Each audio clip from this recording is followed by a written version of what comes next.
السلام علیکم۔ سوداوی خارج کھجلی کے لیے علاج علامات سے یہ مرض خون کی خرابی سے ہوتا ہے۔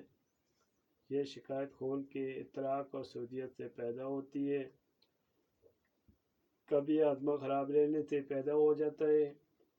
اگر یہ خارش خون کی ہو، الرجی کا نام دیا جاتا ہے۔ الرجی خون میں رطوبت پیدا کر کے دمہ کی شکل اختیار کر جاتی ہے۔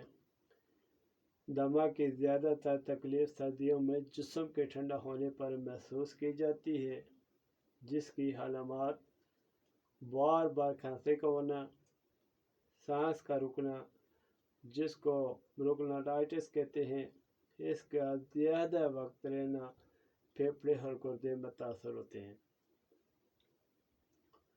بہرحال یہ علامات خون کی الرجی کے ہیں۔ اگر یہ مرض جلد کا ہو، خارش سے تشبیہ دی جاتی ہے، جس سے جسم کے مختلف حصوں پر خارش ہوتی ہے۔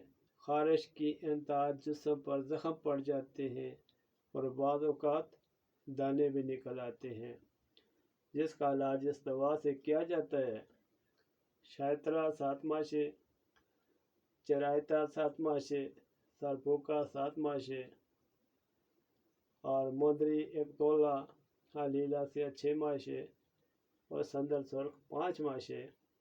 اس دوا کو تیار کرنے کا طریقہ ہے: رات کو گرم پانی 3 چھٹانک میں بھگو دیں۔ صبح کو مل چھان کا شربت عناب 2 تولہ ملا کر کم سے کم 11 روز اور زیادہ سے زیادہ 21 روز استعمال کریں، انشاءاللہ مکمل شفا ملے۔ اس کے ساتھ دوسرا نسخہ خارش خشک یا تر کے لیے: برگ نیم سبز 1 تولہ، انا سبز مہندی 1 تولہ، چند قطرے پانی ڈال کر پیس لیں، پھر کپڑے میں رکھ کر نچوڑ لیں۔ اس کا عرق 1 تولے کے قریب ہو۔ اس عرق کو نہار منہ استعمال کریں۔ 3 روز تک انشاءاللہ مکمل شفا ملے، مگر اس میں ایک پرہیز شرط ہے: صرف بیسن کی روٹی بغیر نمک گھی میں چوری بنا کر کھائیں، اس کے علاوہ کچھ بھی استعمال نہ کریں۔ اگر یہ خارش 10 سال پرانی کھجلی بھی ہو، شفا کا ٹائم صرف 3 دن انشاءاللہ۔ اس کا عرق پینے سے اگر منہ کا ذائقہ کڑوا ہو جاتا ہے تو کالے چنے بھون کر کھا لیں، یعنی یہ نسخہ